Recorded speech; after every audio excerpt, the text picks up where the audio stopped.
The NSE was set up in 1992 to counter the broker-owned BSE that was coming of the Harshad Mehta securities scam that laid bare its opaque governance. The NSE introduced electronic trading in India and replaced the settlement of transactions using physical certificates with dematerialized certificates. In just its second year of operations, the NSE's turnover in the cash segment exceeded BSE's. It stayed that way since, and two spurts have widened this gap, one between 2010 to 2011 and 2017 to 2018, when the NSE's volumes as a multiple of BSE's increased from 3.2 to 6.7 times, and the other during the pandemic when this multiple shot up to 14.7 in 2021 to 2022. Let us analyze how the NSE managed to do that, and how big the gap is between the NSE and BSE. Even in other trading segments typical to stock exchanges, the NSE currently registers volumes that are a multiple of those recorded by the BSE. This dominance in trading volumes trickles down to financial performance as well.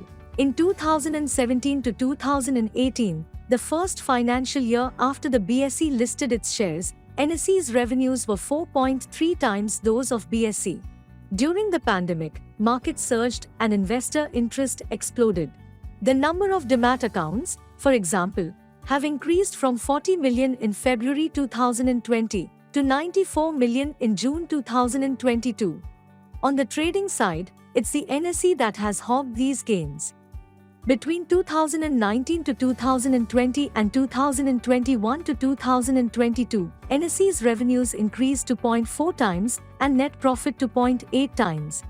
The increases for BSE were, by comparison, modest. As a result, NSE's revenues widened to about 11 times BSE's in 2021 to 2022.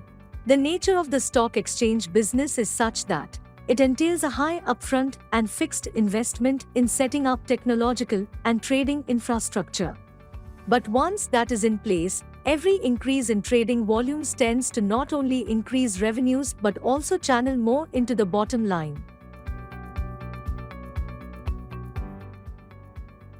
Thus, NSE's net profit too increased at a brisk clip during the pandemic, expanding to 0.8 times between 2019 to 2020 and 2021 to 2022.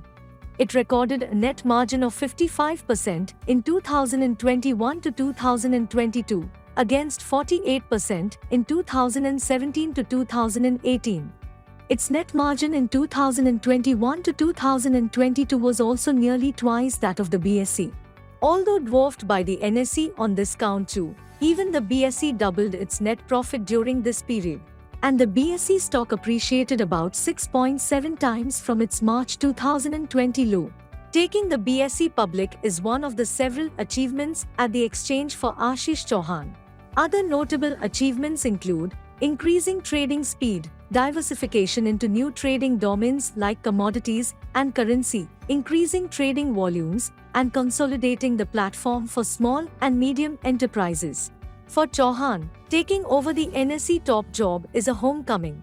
He was at the NSE between 1993 and 2000, before multiple stints at the Mukesh Ambani-led Reliance Group between 2000 and 2009. At NSE, one of Chauhan's objectives would be to see through its initial public offering, IPO. The NSE had filed IPO papers in 2016, but its spate of issues didn't help its cause. Meanwhile, its shareholding has diversified beyond government-owned financial institutions. First came more Indian and foreign institutional investors. Then came brokers trading on the exchange and their associates, as well as other individuals. From 69 in June 2011, the NSE has grown to 3,649 shareholders as of June 2022, including 479 trading members and their associates. The top 10 shareholders hold 43%. NSE shares trade in the grey market at about 3,500 rupees apiece, valuing NSE at about 1.73 trillion rupees, around 19 times BSE. NSE shareholders will hope that Chauhan will not only help them unlock this value, but also grow it and keep the competition from BSE well at bay.